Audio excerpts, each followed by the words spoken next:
It says we're on the record, so there we go. We're live again on Wednesday afternoon, our weekly chat with Dave and Gina.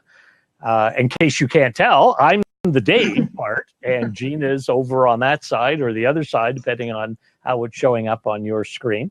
I'm Dave Williams. I'm a cancer survivor and manage a website called findyournewnormal.com, where I'm trying to present many different kinds of resources to cancer patients, one of which is a cancer directory. And those of you that are looking for coaches and navigators to help you through it, we're trying to do that with the cancer directory. And every week I come on with my wonderful co-host, Gina Goldfarb, where we talk about different topics. So before we introduce the topic today, Gina, let me pass it over to you and you can say hi to everybody. Sure. So hi, everybody. I'm Gina Costa. We can drop the Goldfarb, make it easy. And I am a life coach. I'm also a breast cancer survivor and a former caregiver. And I manage a site that's called www.newbeginningswithgina.com. And I'm all about creating new beginnings. And I'm dedicated to new beginnings after cancer. So we all of us who, have had a cancer experience definitely have a life to live after that challenge. So that's what I'm all about. For those who are ready, let's create a new beginning and let's stay in a happy place like Dave and I are. And, it doesn't mean we're always in a happy place. It is, you need those low moments to get to your highs. So we're not just putting on an act here. We both have our moments, but the key is, how to manage those moments and manage change in our lives, right, Dave? That's the key, is how are you managing the change? And today we're on sort of a controversial topic. A couple of people were challenging me because they hear me say I'm having a journey with cancer. And they say, no, you're fighting cancer. You're in a battle with cancer. And there's some real fences being drawn between people who are fighting and going through an active treatment program and those people who go through that and then get into what they call the survivor state. And it goes on for life. I mean, it's an unfortunate thing, but cancer doesn't disappear. You tend to learn how to live with it. And that's part of this nomenclature that I think sets it up. Are you going to fight with cancer for the rest of your life, or are you going to have a journey with cancer? Or perhaps it's a journey through cancer. You're not probably walking arm in arm. I know, as you just said, some days I'm not all in the greatest of moods. So I'm not arm in arm with my cancer, but I am living through it and will continue to do so. And as you say, I've set the stage in my mind that I can choose to have a pity party every day. I mean, there are things that I can point to in my life that are a direct consequence of having gone through a cancer treatment program and will continue to impact my life. And I can feel very sorrowful for myself very easily. Or I can turn around and say, well, that's where the cards are now.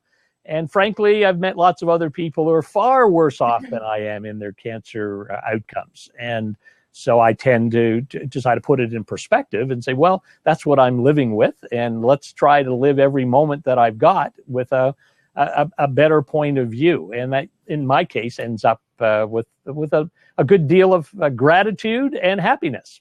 What about you? Are you fighting or are you on a journey? Over to you, Gina. Are you still there? Oh, looks like you froze. Oh, she did freeze. How about that? There's a consequence of the system. We've got frozen technology.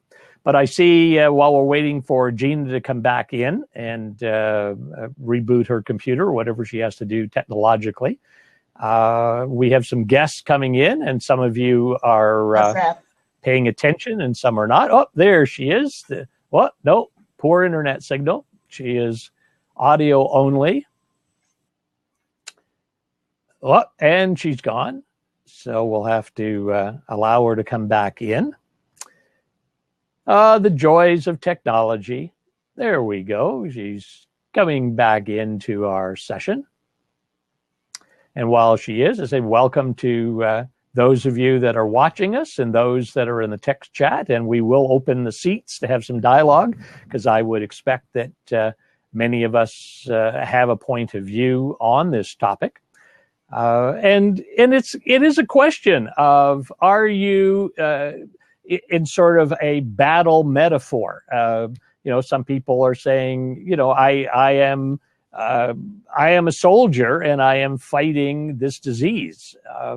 And that is an odd thing for me to think about, because that means I'm fighting myself. I'm in a battle with myself. And, have I been trained to do that? I mean, in a battle analogy, you're trained, you're out there, you're got the weapons that you need, and you're in control, and you're out there fighting the good fight. Not so sure that we have been trained or have the weapons or know what to do. We tend to be more passive while we're in this thing called a fight. And frankly, is the fight really what happens if you don't win the battle? What does that really mean? You weren't good enough to win? It has some kind of impact on the way you look at it when you decide that you're fighting, and you may lose the battle. So were you inadequate? You weren't trained well? Your team wasn't well? It's an analogy I haven't really felt comfortable with. And so I tend to be one of those that say, sure, I'm fighting if I'm fighting my old life, if I'm trying to do the things that I did before. But if I'm transitioning to a new normal, then I'm on a journey to something. And I'm on a journey in the treatment program, on a journey into survivorship. I'm on a journey to finding a new normal for myself.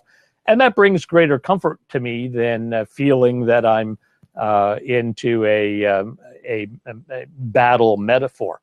Are you back with us there, Gina? I'm not sure whether you're frozen or not. No, it looks like you're frozen again.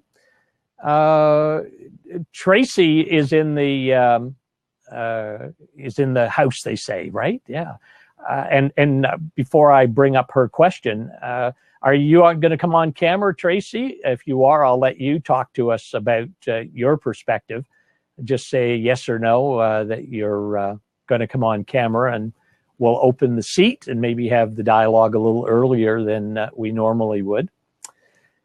Not now. Okay. Well, but Tracy was just saying, for those of you, well, unfortunately, the replays, you sometimes don't see where these questions are. And those of you that want the question to be recognized, type the letter Q and a forward slash and a Q, and that will put the question mark along the side. And that will bring the questions into the list that Gina and I can look at. But Tracy was saying it's really definitely a journey for her. She dislikes the language around battle and war. It just doesn't seem to resonate with her. Cancer is part of everyone's body. It's if it's there all the time, and certainly, that's what we've been told, that everyone has cells that are abnormal, and the immune system trying to deal with it. So your body immune system is already trying to deal with abnormal cells, but for a variety of reasons that doesn't occur for some people, and you get a cancerous growth. And so if it's part of everyone's body, as Tracy is talking about, and it's there all the time, sometimes it's a better and sometimes it's worse. And sometimes your emotions are impacted by it. And other times you can be very peaceful about it. Scott is here in the room and wants to come on. And I know Scott and I have had this kind of discussion. So let's bring Scott on while we're waiting to bring Gina back on. And Scott can share with us his perspective on fighting or a journey. Can you hear me? I can hear you. Can't see you, but I can hear you. Let me get the camera working in a minute here. Okay, hold on. Oh, sure. No problem. No problem. The other interesting thing I found, as those of you know me, I like to do research and take a look at different issues. And when I've been looking at this area of battle or journey, there's some psychology studies going on right now that are indicating that people who see themselves in a battle actually have more anxiety, more depression, more sense of fear, more sense of hopelessness, that these other negative emotions tend to come when you sense you're in a battle, because, as I said, maybe you're not trained, you're not skilled, you don't know what to do with it all. And so perhaps that analogy or metaphor, I guess it's called, is not a good one to have if you're trying to get rid of some of your fear and hopelessness and anxiety. What are you supposed to call it? Well, that's what we were talking about. Some of us, say we're just with a journey with cancer, and a journey maybe through cancer, because you're not arm in arm. It's not like we're on a grand trip and enjoying life together, like what most people think a journey is. But journey maybe through cancer, but it's being part of the team process. Where are the soldiers? Where are the people who are trained to fight the good battle? And as I said earlier, what happens if you lose the battle? Were you not very good at fighting? Were you not? Was that your problem? That reflects on you and your team? It's always been something I've interested in talking to patients about. How do they see what they're doing? You've gone through it, Scott. And I'm sure, like me, you were told, "Oh, you're into the battle now. You're in the fight. Let's do the best you can to win the war." I didn't like the word fight or battle. In prostate cancer, they have a lot of other terms. They call it salvage radiation.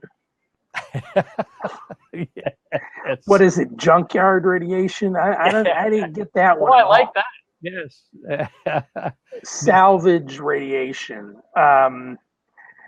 When I was we called it, my friend and I, he and I were a jokester. We tried to humorize the treatment room, and we called our radiation treatments camp radiation.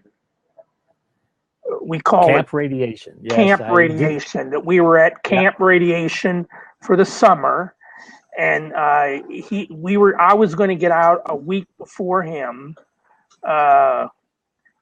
He went during that period, went out and bought a book on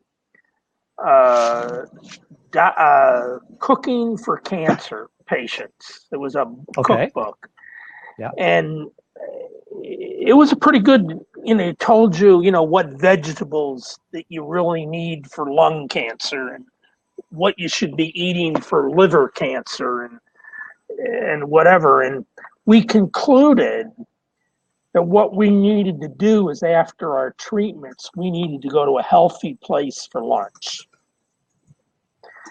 So we found vegetarian, vegan restaurants and all over the city of Baltimore. And I'll tell you, if our treatments would have lasted much longer, we would have probably died from the curry they throw on all the vegan food. So we actually had fun. We made it into a fun experience, that radiation period. Fortunately, we were not as sick as a lot of the other people in there.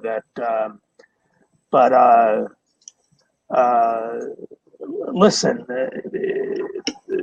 you got to come to terms with the fact that we're all going to die anyway. So it's just when, just when, right? That's the problem. We don't know. We don't know when. We won't know the day before, and you won't know the day afterwards. So, So anyways, by the way, you're looking fine as a fiddle. Hey, thank you very much, my friend. I like to be a fiddle. And Gina, you're looking pretty good too. She has returned. Yeah. Thank you. I just wanted to chime in a little bit, if it's okay with you guys. Just jump in. We've got a conversation going on here. Yeah, so one of the things that I've actually learned as a coach, so you, Dave, you have your own language, obviously, I have my language, and I used to think that, you know, these terms, actually, I do think these terms have time, you know, different times where we use these terms, but what I've also learned as a coach is that everybody's language is different. And whatever language works energetically for them is what works. So, for example, you and I may consider this a journey. Some other people may consider themselves warriors. I get that and I respect that. I may not consider myself a warrior or choose to use that word. That's just my choice. It doesn't mean that I have, you know, any bad energy around it. But what I've learned as a coach and through trial and error is that everybody really needs to choose their own language. And they're entitled to that. But I also think there are times when we do fight or when we have to fight, you know, along the way.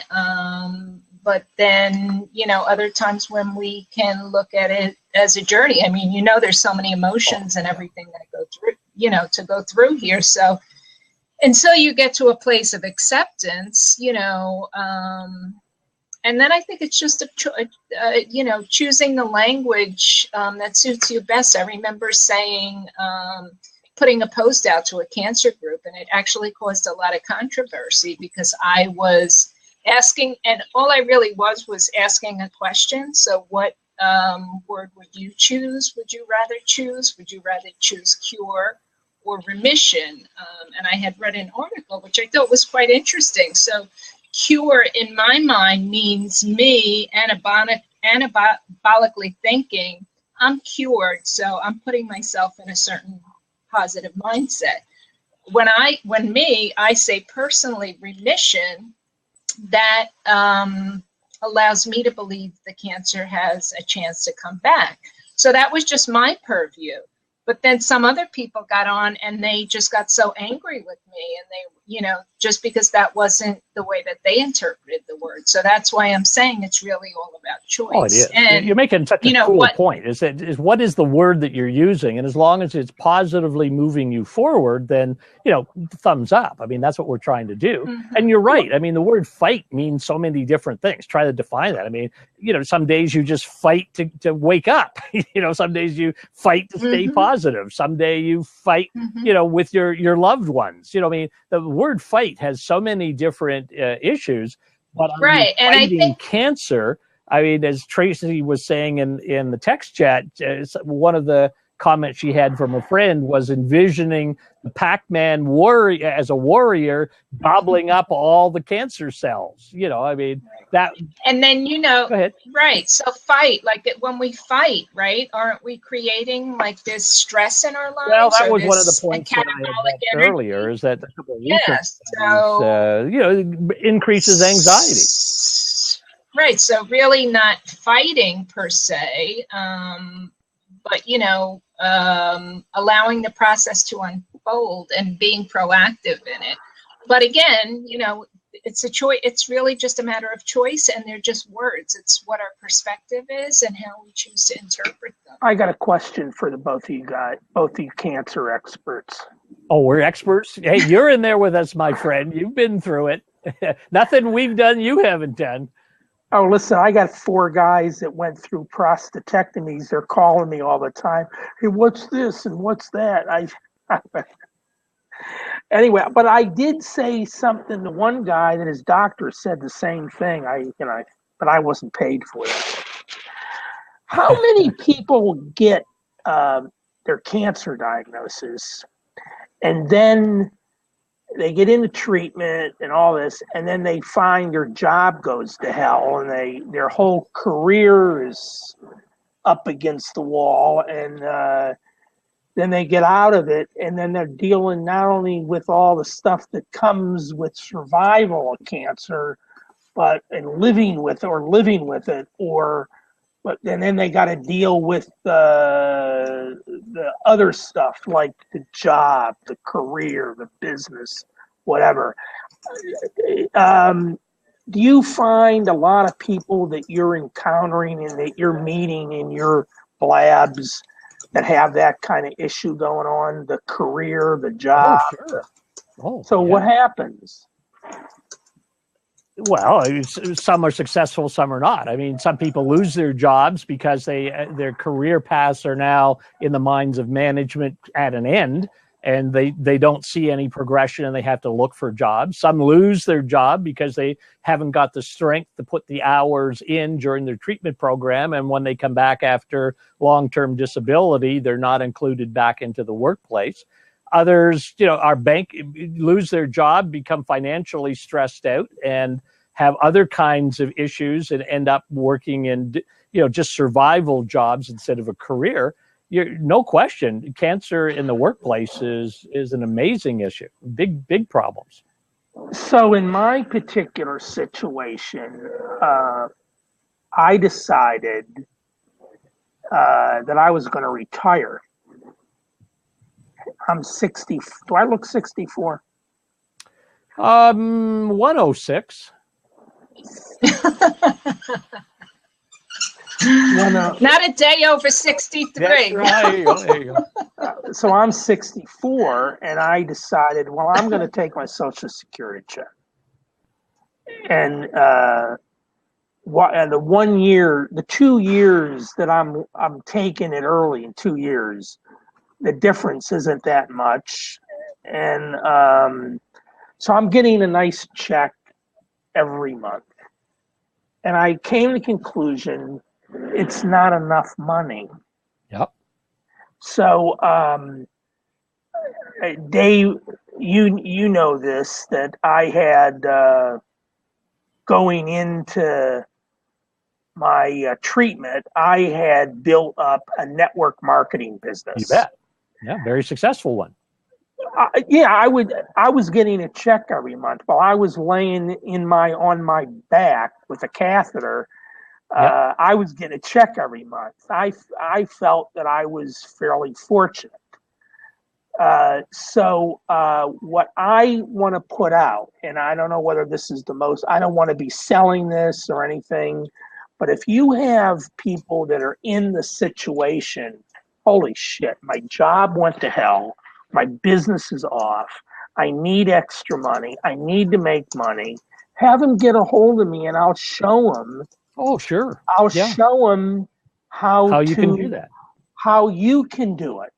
How you can set up a network marketing business, work from home, and get a residual income check. It's incredible if you do it right. You don't have to make a lot of money.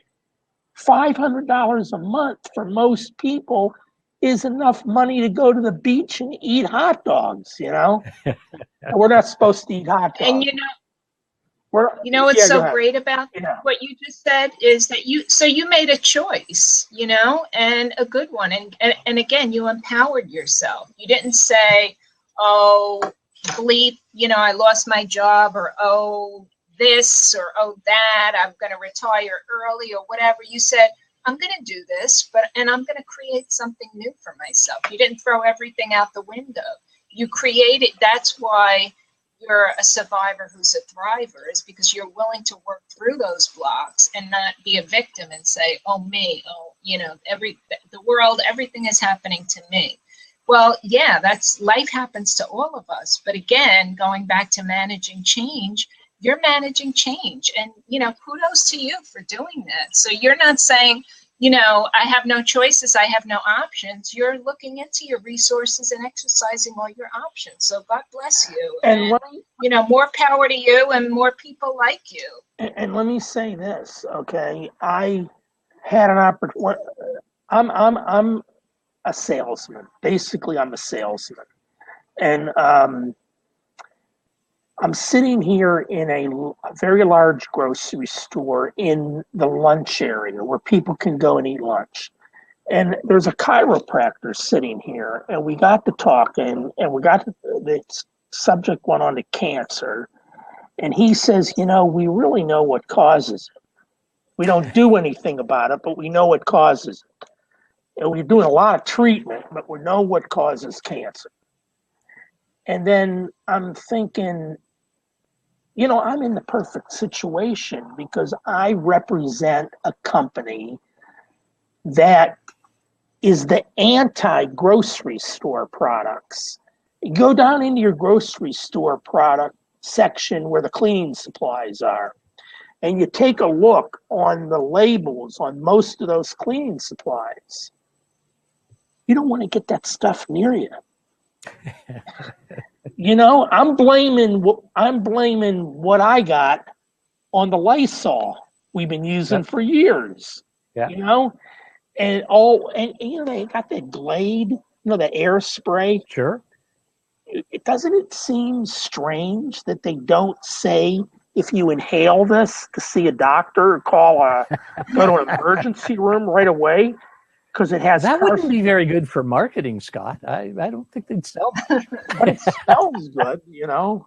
Yeah, well, that's right. But no, I think you're raising the point is that we live in a world where that environment we're in we now have to pay attention to, whether you had cancer or not, because it is something that, as you're saying, could very well affect to get cancer or if you have cancer.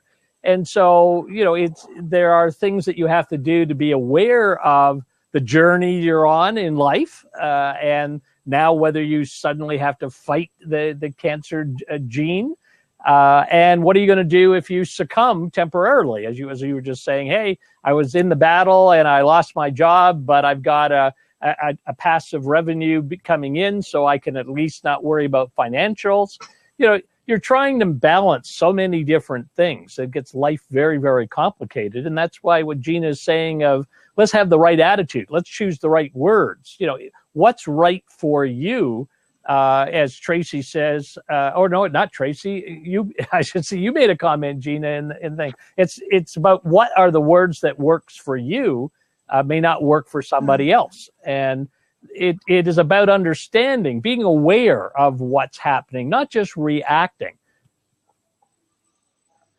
Yeah, and I wish Tracy would jump on with us because she has so many good comments here, you know, that resonate with me so much. She says there's so many learning opportunities in the process of as well, and you know how we can make a difference in our lives through the experience of cancer. I mean, she's got great comments here, totally in tune with what we're talking about. I find some people are scared to death to get in front of a camera. Give me a cancer diagnosis, but don't put me in front of a camera, for God's sake. You know, so Scott, getting back to your what causes cancer, and not to get off topic here. So the other morning on Good Morning America, there were 7 sisters, all diagnosed with breast cancer. Yeah. No links, no genes, they actually had a team who was studying these 7, and there were 6 who had it, and they thought this last sister, was unaffected. She wound up getting it. So anyway, there's this whole study team on that. So, there's so many things that we think cause cancer, but they have this whole study team on these 7 sisters now. So it could have been environmental because they grew up in a toxic environment. And they were also looking into whether it could be a virus. So, I mean, I understand the whole thing of stomping out cancer too, but I think, that's obviously what we want to do. But, so what Dave and I are saying is, when you do get cancer, when life does throw you a curveball that you can't control, how do you deal with it? How do you move forward? And is it a fight or is it a journey? Or is it something else? I'd love to hear. Well, what I say it's not a fight. I say it could be a fight. I mean, whatever you want to call it a fight, call it a fight. You want to call it a journey, call it a journey. I'm saying it's an opportunity. Yeah, absolutely. And I say it's a blessing too. And explain your opportunity. Look at it. Yeah, there we go. It's an opportunity to take a stand and to make a difference in something. Look, and I may not be around. We may not be around, whatever, in 5 years. We may get blown up by a bomb in New York City or something like that. But I love Tracy. No, and you're right. And you know what, Scott, you're also showing people that it's about passion too, because you're stepping into your passion. You're going right to your core. you talked the last time about going out for drinks with your chemo buddies. Now you're talking about creating this job, so you're all about opportunity. And I totally believe that it's a gift, because it actually helped me turn my whole world around in terms of living a stressful life. This is well-being in all areas. This is a way out to make the change that you've always wanted anyway. There you go. So to go back to the Scott, Gina, and Dave we were born to be, but nobody allowed us to do that. And cancer came along and gave us the opportunity. But and Tracy was just saying, Chris Carr was saying, he doesn't call it, or she doesn't call it a gift because I wouldn't give it to you. Yeah. So again, it's all about the languaging. Oh, for me, she's ready to come on. It was a total blessing. You Yeah. know? Let's go, Tracy. I encourage Tracy, you. we must have compelled you or said something. Yeah, to get that's right. Yay! Hi, guys. No, it was just lunchtime. I was eating my lunch. Well, you could eat it with us. Oh, good. Yeah, Dave and I, we needed 2 more women in here to make it fair. Exactly. We can't talk about prostate cancer for an hour. It has to be even. Full opportunity with that. Yes. For those in the audience who don't know Tracy, she's also a coach, but also has written an amazing book on being solo living with cancer. The only one that's out there. And that's the thing that amazes me, is that there's so many single people living with cancer who don't have a significant other, and there was no resources for those people. And Tracy came along and wrote the book literally wrote the book on it, and is out there helping people who are solo, trying to deal with issues, whether you're young or old. I'm single and old. And still the book is relevant. So there's your intro, Tracy. Thank you. I appreciate that. Love to know the name of the book, because actually I know a survivor who I did some training with in living beyond breast cancer who's single, who might love to read the book. Yeah, So it's pretty simple. It's just called Being Single with Cancer. If you Google Single with Cancer, it'll come up. It is available on Amazon, and people can get it on my website too, and I'll autograph it and send it to them. So yeah, and it's not just a book, and I think that's the thing that people forget. It's a workbook. It has, at the end of every chapter, exercises to work through and deal with the issues. It's very practical. It's not just, read me and feel good. This is a very good working tool. Yeah, thanks, Dave. Thanks. There you go. What you need to start is a singles dating club for survivors. Well, those exist. Those already do exist. So you can find those already out there. Yeah. So I'm interested, Tracy. So what's your language on cancer? Yeah, I love everything you guys have said. I mean, cancer's always been a journey for me. It was one of the best things that ever happened to me. I say that all the time, and I acknowledge that not everyone feels that way about it or can say that about it. But it did help me heal so many patterns in my life that weren't serving me. It was a giant wake-up call to my workaholism, to my overgiving, to all these patterns that just were, oh my God. Cancer was a great way for me to learn how to ask for help and accept the help that other people were willing to give me, and recognize that I'm never alone, that I'm part of this amazing community that was, not just my friends and family, but their friends and family that reached out to me during my treatment to help me. It was really an incredible connection to the larger world, and really recognizing that so many other things were possible. And I don't think I would have had those same lessons had it not been something so serious that really got my attention on that. So I love this conversation. I think it's really amazing. I think the way we look at things does matter. I think our thoughts do affect our cells. Read any of Bruce Lipton's work. Our emotions and our thoughts do have an impact. I went and saw my chiropractor today, and I've been having some issues lately that might signal a return of the cancer. And he said, you know what? Very well could be back. Cancer's in us all the time. And if I were you, instead of going to get a CT and putting more radiation in your body, which is what my oncologist would have me do, I would do some detox and some emotional detox too. And what does that look like? And so I've chosen a lot of alternative methods, and I think that mind, body, spirit connection is really important. Oh my God. So I have a question for you, Tracy. Yeah.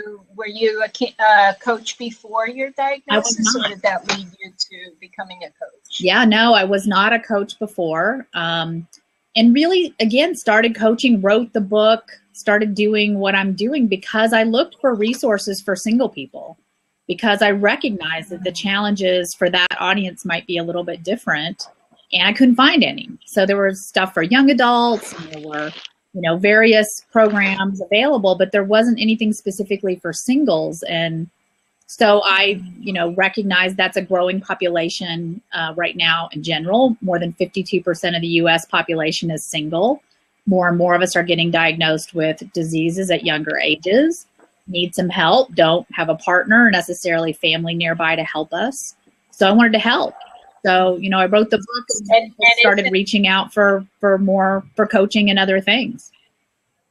Yeah, and that's so awesome. And isn't it nice, even though, I feel like my eyes were open just through various life challenges, isn't it funny how they can be opened even wider when you have another experience? Because I also was very into fundraising, and I have this whole cancer background, but my diagnosis also led me to becoming a life coach. So really, finding your passion and what your gifts are to give to others. And I probably mentioned it on the show before, but I had a bit of survivor's guilt, which I had to work through with a coach myself. But I'm sure, like you, so for me, finally, I got to the realization was everybody's journey is not the same. And so maybe my place is, maybe I'm here, or I didn't go through as much as other people did, because I'm here to support people who are going through a more difficult experience. So it's really amazing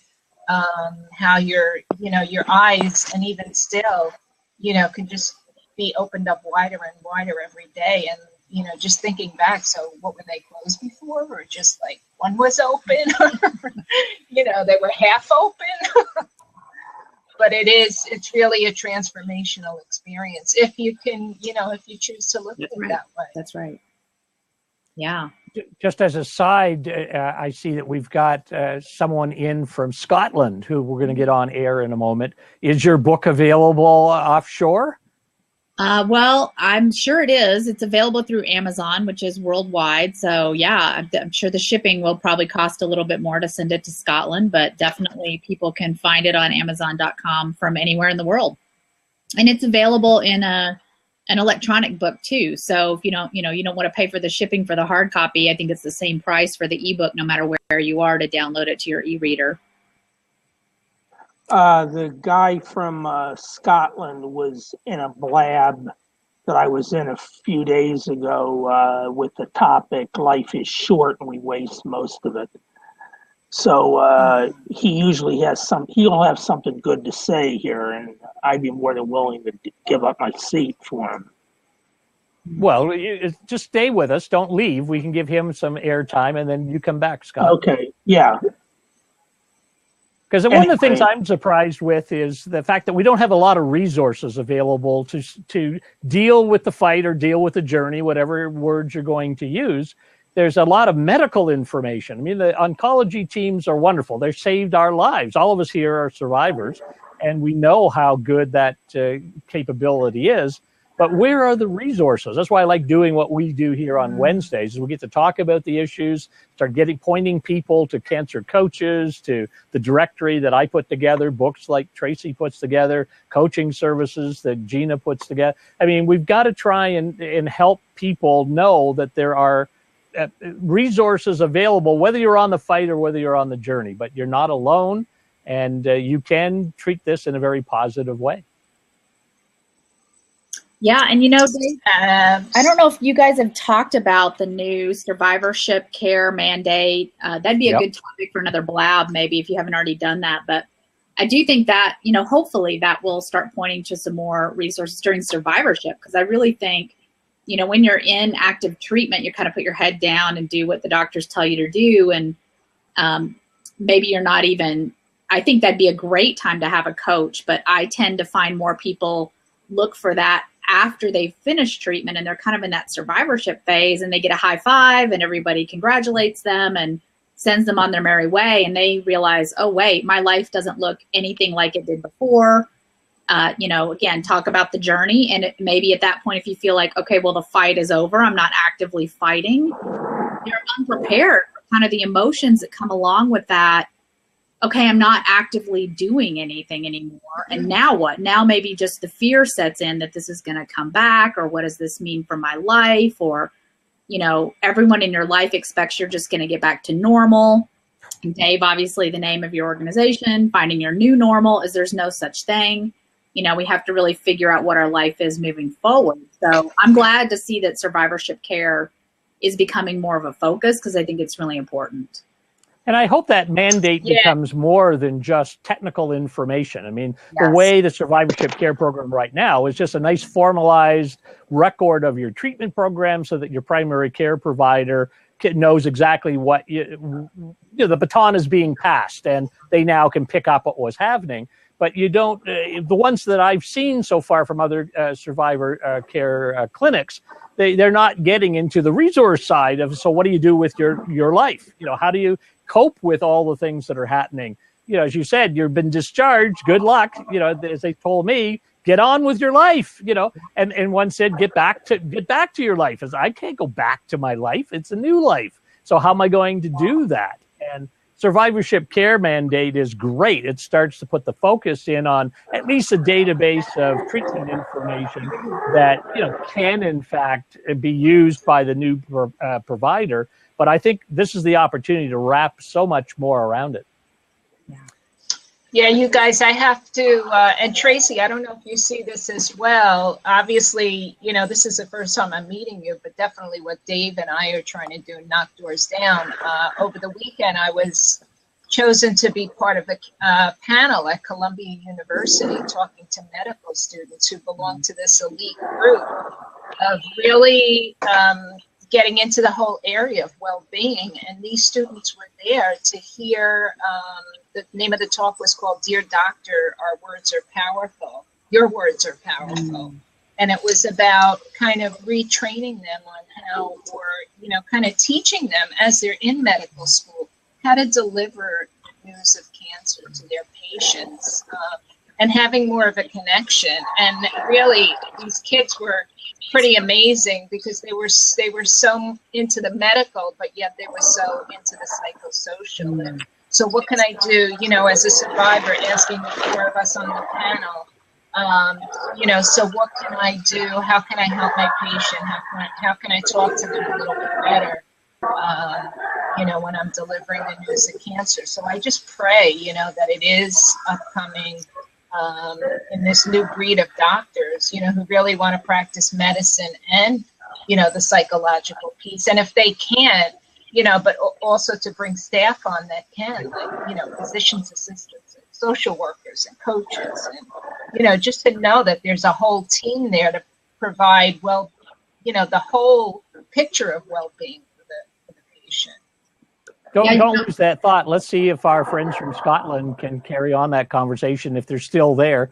Maybe you could just pass out, Scott, and stay in the text chat, and then let's see if... Yes, and if I'm probably gonna head out, but I want to thank everybody for keeping this show alive every Wednesday. So, Tracy, good to meet you, and nice to meet you, and my seat's now open. And don't forget to put your URL or your address in the text chat so people can find you on the networking opportunity you were talking about. Yeah. Yep. And let's see if Hatrick and Ramsey want to join us from Edinburgh. International audience. Hello. Oh, there we go. Excellent. We've actually crossed paths before, I think. They're the guys that's hopped out. We have. Aye. I think we've crossed paths somewhere, like maybe Blabs, or I've just seen you in Blabs. I don't know. Somewhere along it could be. Possibly. But anyway, I like your topic. Yeah, it's good. I lost my mother to cancer, so I'm actually setting up a project with called Let's Beat Cancer Together in Edinburgh with some business people, other people who are sort of passionate about business, but to offer a service to provide women who have had chemotherapy a makeover. Like, so get them, because they'll be looking like after they've had chemo, they usually tend to feel like crap afterwards, if not feeling like crap anyway with cancer. But certainly the option is to give them a makeover and make them feel a little bit more human again while they're going through the process. So that's the kind of plan going forward. When will you launch it? Well, we're in the process of building the foundations and the infrastructure of it at the moment, so we're just kind of doing that. We've got T-shirt designs. If you actually look on Facebook, there's a thing called there's a group called Let's Beat Cancer Together on Facebook. We have T-shirts designed already, and they're selling for £20, which is about $25 or so. We're looking to build up from there, so just which direction to go down with. It's going because we want to support a local hospice in Edinburgh instead of going to supporting one of the bigger fish in the cancer projects charities, and that's the plan. So whether we set up as a charity or a fundraising type business and see what goes from there.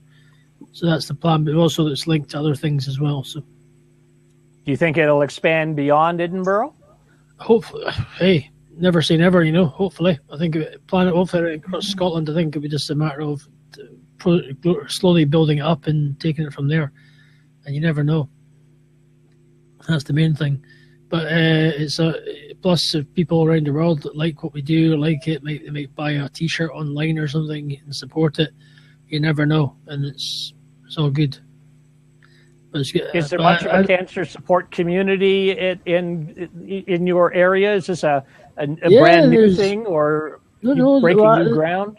This is a new project I'm setting up because I thought it'd be good. So I've always wanted to do something.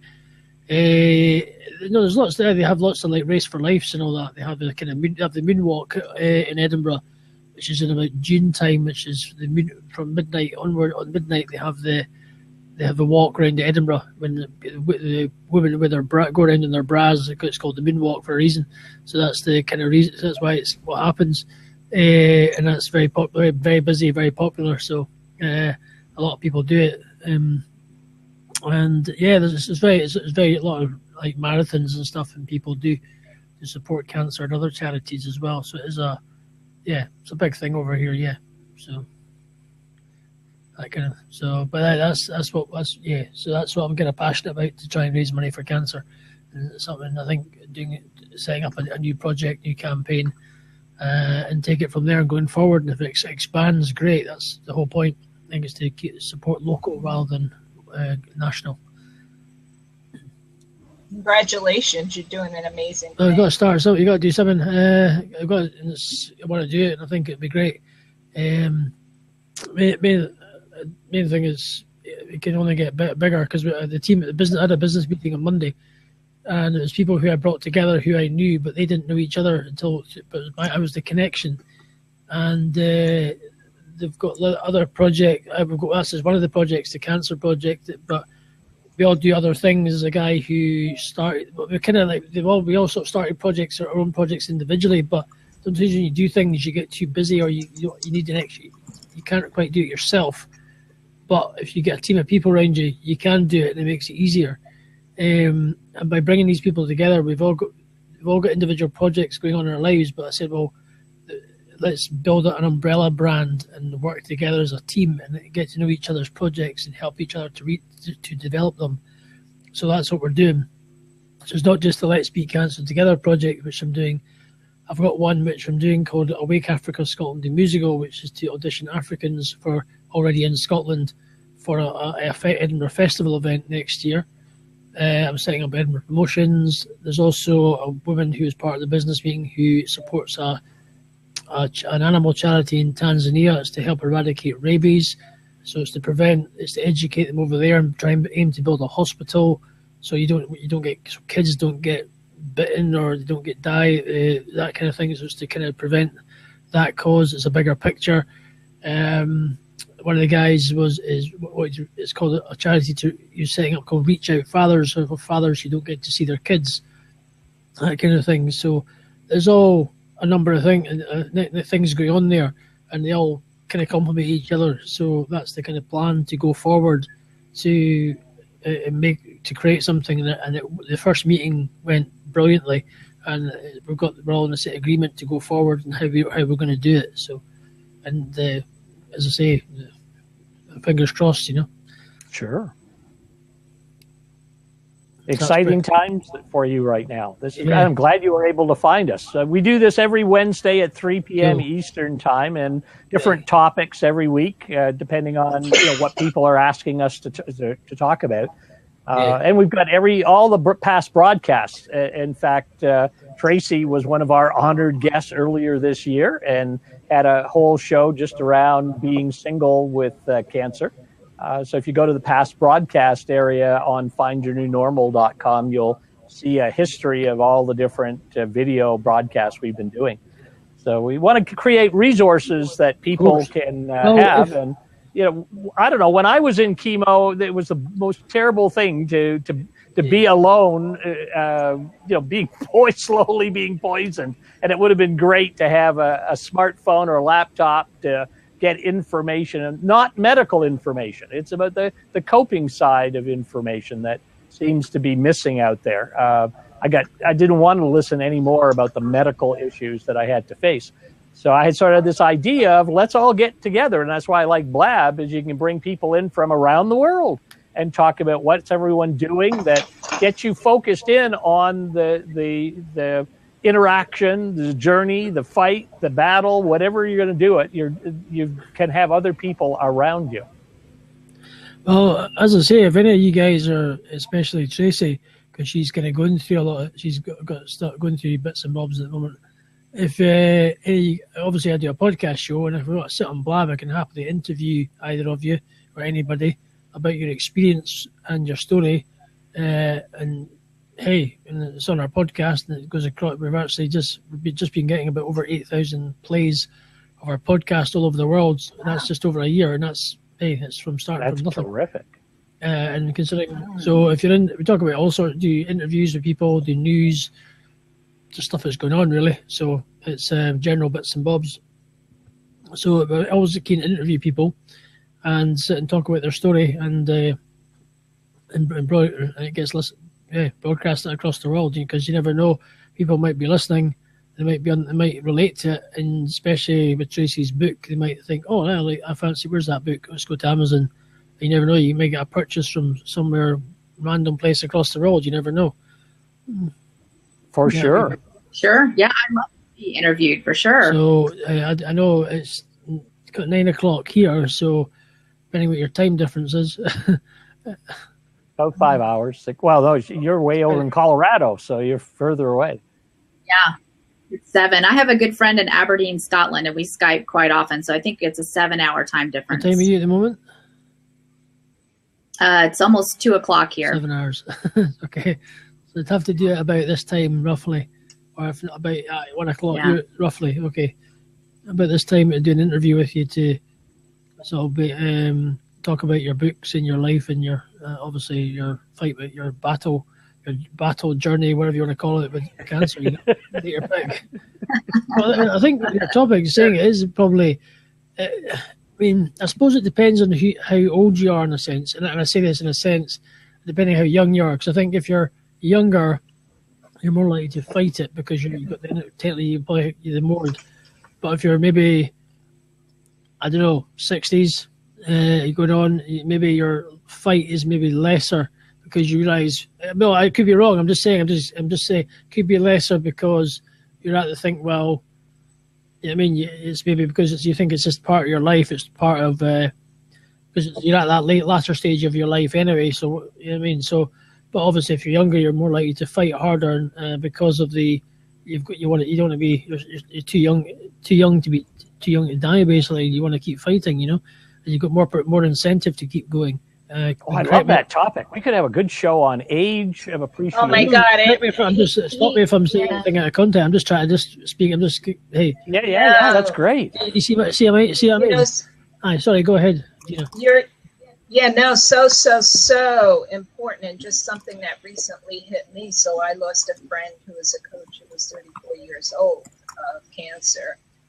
breast cancer, more aggressive type than mine. And I just want to tell you, she went to the ends of the earth to live life, and she just lived every day fully. And I think it really kind of stood out for me, because when my mom had ovarian cancer, and, she was just kind of very compassionate and always thinking of others, and a great person, but also came from a little negativity. And so, she was fairly young, in her 60s, and I may have, mentioned it before. So she would say, well, why did that young person die? I should have died. I had cancer. And I think it kind of shows you sometimes where what you just said exactly, a younger person might want to fight more, an older one might not. But you know what? Even if you're 80 years old, why not fight, or use whatever term you want to use, to live another 20 years? Because I just turned 50, so don't put me in that 60 numbers that you just mentioned. I want to live another 50 years. Yeah. But you're right. Certainly in my case, I had given up living. When I got cancer, I say that's it. I've lived my life. My children are grown. I've done the things I've wanted. All my bucket list is just about completed. Fine, I'll die. I just was not interested in, quote, fighting. And that's what got me thinking a couple of years back, saying, well, wow, maybe there's more to the journey of life if I decide to survive. And it was a switch in my mindset that I had to say, wait a minute, there is something to live for. As we say every week, I love that word hope, having only positive expectations. I had no positive expectations. My life had been finished. I accomplished it all. And so, okay, I've got cancer. This is the time to leave. And that was just fine. I was quite prepared. And it took some miraculous events to get me to turn around and say, no, let's go do this and move through. And man, am I ever glad 3 years later to have decided to get on to the survivorship program. My life is so full. It's so meaningful. I've learned so much. It's amazing how just the age factor that you're bringing up. And I didn't catch your first name. What is your first name? Mine. Yes. Just call me Fraser. Fraser. So Yes. What Fraser was saying, about age is so true. That I was at that age that I said, well, it's fine. I don't need to get into this. Just pass me by. And yet it would have been such a waste looking at what I've been able to do with my life in the last couple of years to have just given up and said, okay, I'm too old. I'm not going to fight the good fight.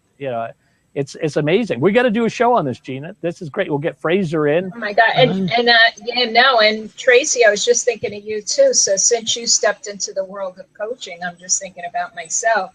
How many amazing connections have you made, and how many amazing people have you met? It's like crazy. It's like every person that you meet is, and I don't like to use the words better or worse, but it's like every person that you meet, you're like, oh my God, there's really another nicer person out there, or there's another, person who's like-minded. Right.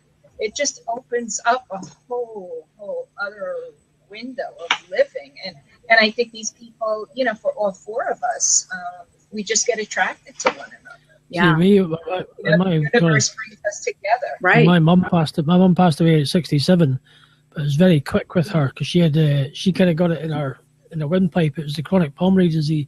She had it here, and she was fine in general, but it was affecting her breathing, and it eventually got worse. It was very quick, and that was the problem for my mother. But yeah, she was only 67, and that's still young. And it says 67, especially any age these days. But it's not. But that's why I want to do. As I'm setting up this Let's Beat Cancer Together campaign. We've got a Facebook group. You're welcome to join it if you see it. Just sure will. Cancer Together. Absolutely. And there's the same. We're all over you, Fraser. No, it's good, and it's good to do these things, and I think it's good to support local hospices rather than the bigger players in the place, because that's the best way. And I say interviewing people, I love doing. So if you want to, I'm following you on Twitter, Tracy. Sometime we can do an interview, and I can chat to you about tell me your story, tell about your book, talk about how it all happened, I'd love that. Yeah, anytime. And do that, and it's all good. And just, hey, so Anyway, can't think of anything else to say now. Well, that's okay. That's great. I'm glad you were able to stop in and get us everyone to know you and what you're doing. That's the whole point of these things. And come back next Wednesday. You know, we definitely want you as a part of this little family we're creating. Aye, so it's always good to chat. It's good to get about and talk about this. And who knows? And because you're recording it, can maybe do your own podcast. Maybe do the most podcasts yourself. Yeah, well, yeah. We just hit the recording button and we've got it on the record, and then the replay is there. We're certainly finding 100, 150 people are watching every replay. So there's, you know, it's growing as people hear about us and want information. So, yeah, this is good to be here. It's good. No, it's happy days. In fact, I'll get the link for you for that Facebook group. You can see, just save you. Sure, yeah, put it in the text chat for sure. 2 seconds. Gina, I totally agree with what you said about, you know, the people that you meet in this community. You know, it's a club none of us would have chosen to join. But once you do, it's such an incredible community that's just always there and gets what you've gone through. And that's what I've loved the most about what I do is really bringing other single survivors together. You know, I do a call the first and fourth Friday of every month to just for single cancer survivors so they can meet each other and feel so not alone, you know, that there are other people who understand what they're going through. And I, you know, kind of like you guys have, there's a topic and sometimes we go wildly off topic because something's come up that people want to talk about, and that's totally okay. Whatever is there for them. I'd love to just be invited to. I'm not single, but I'd love to be. And who knows? I may be single one day.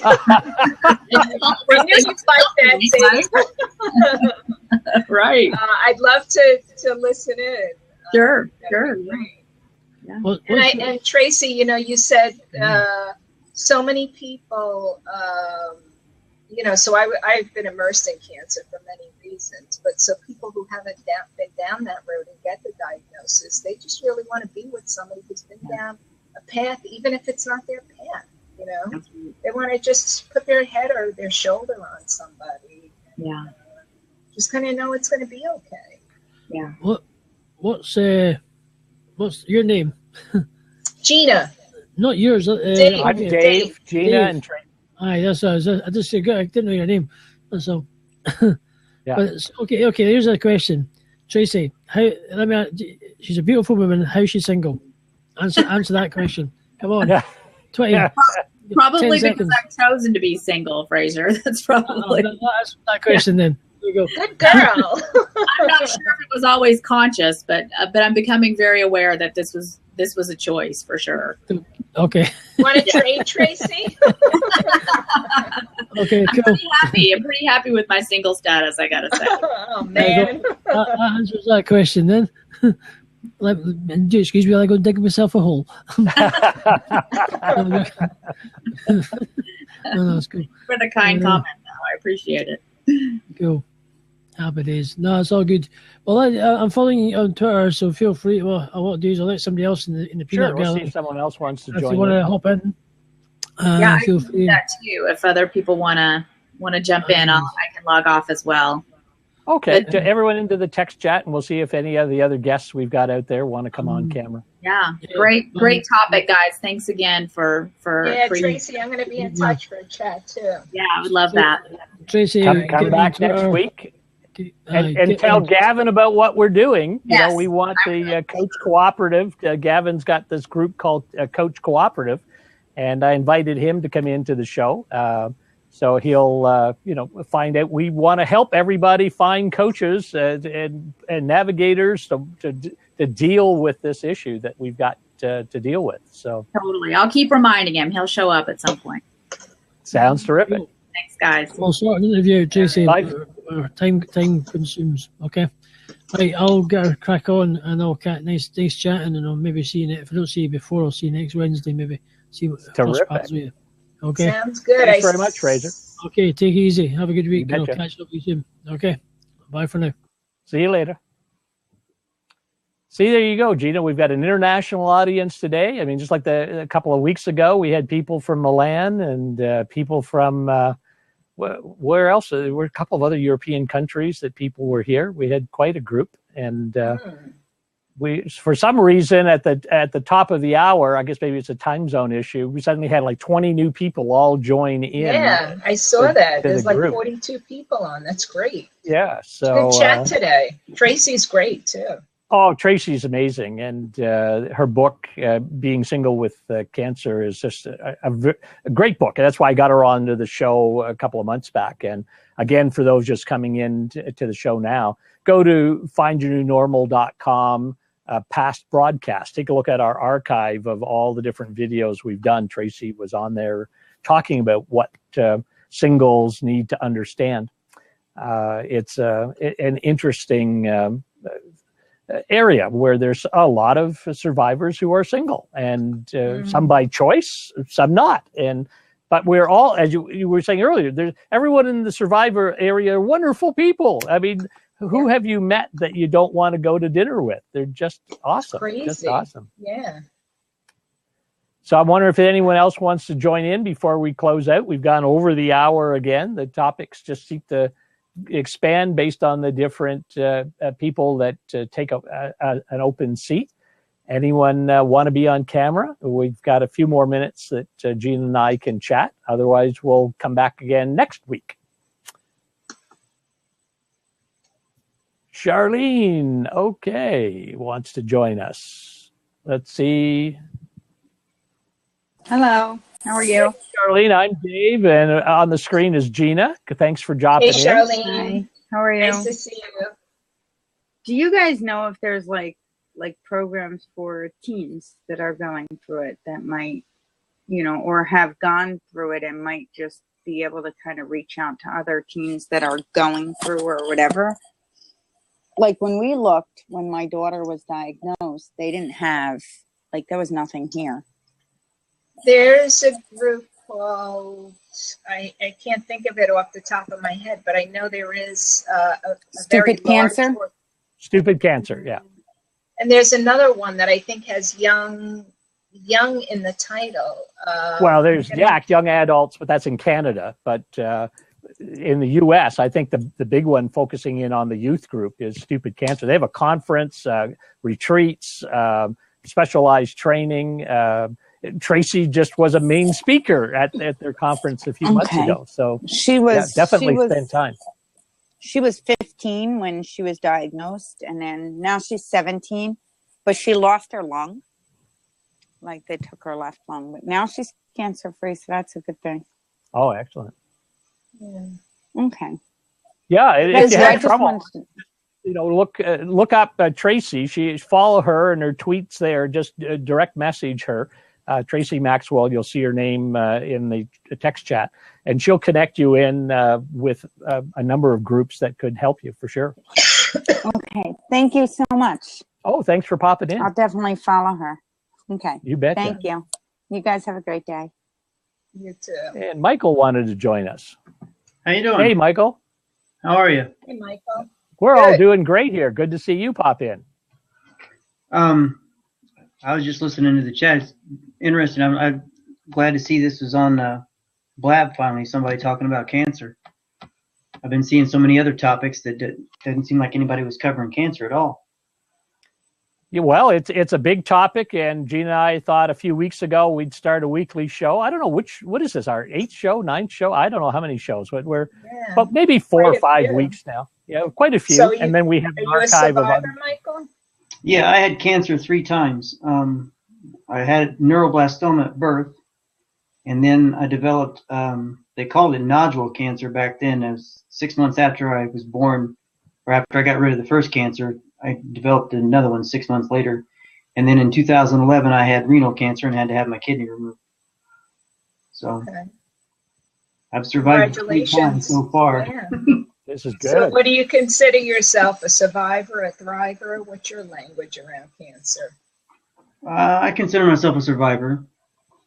I don't let things slow me down at all. I'm in a wheelchair because of the neuroblastoma. It severed the nerves in my lower base of my spine, put me in the chair for the rest of my life. So, I mean, I've been in the chair my whole life, and I'm 45 years old, but I wasn't supposed to live to see 6 weeks old. Wow. So God bless you. I feel I beat the odds at least. So, I'm happy about that. For sure. Yeah. And what have you learned about yourself along the way? That I'm a lot stronger than I expected to be. I don't, like I said, I don't let things slow me down. I hold down a full-time job. I have a DJ service on the side, and I'm getting ready to start up doing karaoke around the area. Wow. Where are you from? I'm in Illinois. Okay. In fact, Saturday we're supposed to do karaoke our first night doing karaoke again. We used to do it, and I stopped doing it because I got sick and tired of people breaking my equipment. But Sure. Yep. We're going to get back into it because everybody keeps asking us to. And Saturday we're supposed to do it again, but it's supposed to snow here. That's the only hard part about being in the chair, I think, is the snow. Yeah. But that's when you got to think about what's in your control and what's not in your control, right? Yeah.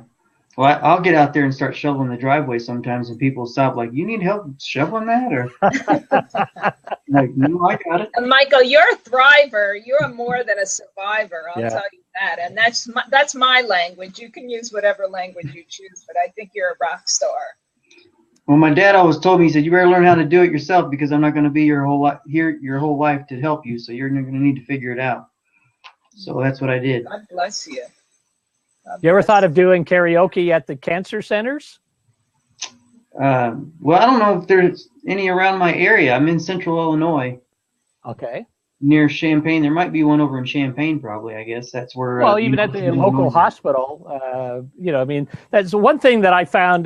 Part of my treatment, I ended up months and months and months in the hospital. And there was no focus on helping you find that little glimmer of happiness all the time. And I was just thinking as you were speaking, a karaoke night would have been great. And not just for cancer patients if you don't have a special group, but anybody in hospital could take advantage of the music and the fun that comes with a karaoke event that would be very inspirational and a lot of fun. I mean, you could really make a big difference to people who are hospital bound. Mm-hmm. Yeah. I'd have done like sock hops at the nursing home. They like those. Yeah, it's I guess. To watch all them people get out there and dance to the old sock hop music. Sure. That's awesome. Kind of scary sometimes, but. Well, what's scary is you know about that. You're only 45. I mean, geez. Yeah. The nurses called me, and I've done it for them for free because it's those people don't have people come see them all the time. So something like that's really good for them to get up and move around a little bit like that. I think anyway. Yeah. Sure absolutely, and it's nice to give back, isn't it? Yeah, it is. I ended up getting sick for like 2 weeks afterwards because there's always, flus and colds going around in the nursing homes. But it was fun doing the job, and we were only there for like 2 hours. But those older people loved it. That's great. You're doing an amazing thing. Oh, you have a gift. You might as well share it. So, I mean, that's. Because that's what we've been talking about today is whether you're fighting the cancer or on a journey with cancer, it's about finding a way to be positive and take stock of the situation you're in and finding some enjoyment in your life. So what you're doing could be a big part of that. In fact, Scott in the text chat said, what we need is some comedians because humor would make a big difference as part of treatment programs. Yeah, we've got to find a comedian who wants to come on every Wednesday, and you come on with some music, Michael, and we'll bring a comedian. And we'll have a show format here every week, not just a talk show. It could be a very interesting Wednesday afternoon. Yeah, my hope is by the first of the year I want to start a blog and then eventually work my way into being like a motivational speaker, inspirational speaker for people with cancer. Wonderful. Eventually. Yeah, it's funny that you said that, Michael, because I was going to ask or kind of suggest it because I think you'd be a great motivational speaker. Well, I'm still even though I get up in front of people for doing weddings and private parties and the karaoke, I still get nervous getting up in front of people talking. Yeah, but you know what? There's a fine line between nerves and excitement, so you may tap into that excitement. You have a lot to share with people. I think you should definitely do it. Yeah. I'm going to try. We'll see what happens. I got to push myself a little harder, I guess. Well, you come here every Wednesday, and we'll support you. We'll be your cheerleader team. Not a problem. All right. Well, I'm gonna follow everybody so that I can make sure I know when you guys are on. Every Wednesday, 3 p.m. Eastern time. So Okay. just follow us. Your And pleasure, Michael. we'd love to have you. I've only been on Blab about a month, so I'm still learning how to use the format and everything. But it's been interesting. Likewise, Dave knows I've ruined a few shows, so. It's not to worry. We just roll through it all. It's just technology. It comes and it goes. You're an inspiration, Michael. You really are. Thank you. You guys have a good day. Thank you very much for popping in, Michael. I got to get Appreciate some stuff done around here. Have a good one. 50X and you're gone. Yeah. Come back next Wednesday. All righty.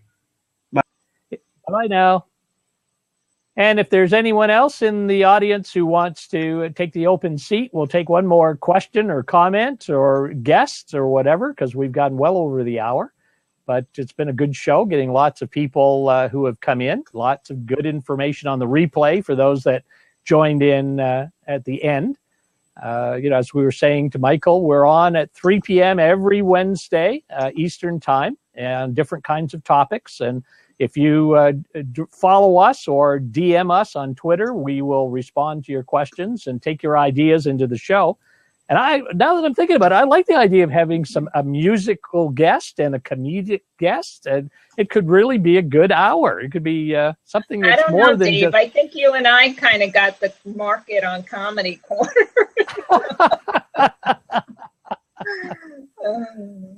It's funny. That's my plan B. Well, I don't see anyone wanting to take the camera, so I think it's time to thank everyone. Again, you can find all the show broadcasts at findyournewnormal.com in our past broadcast area, our archive section that you'll see there. Everything's there. And there's an Ask Dave format, and there's a cancer directory. So if you're looking for coaches and patient navigators to help you through the program, we're trying to get a listing of as many good folks as we can find and get that out to people looking for resources. And Gina, say goodbye to the audience and give them your credentials. Sure. So thank you so much. I think today was a great show. We had a lot of interaction, obviously, from all over the world, all over the country. You guys want to reach out to me, you can find me on my website, www.newbeginningswithgina.com, or email me at newbeginningswithgina@newbeginningswithgina.com, or find me on Twitter as well, at MamaG720.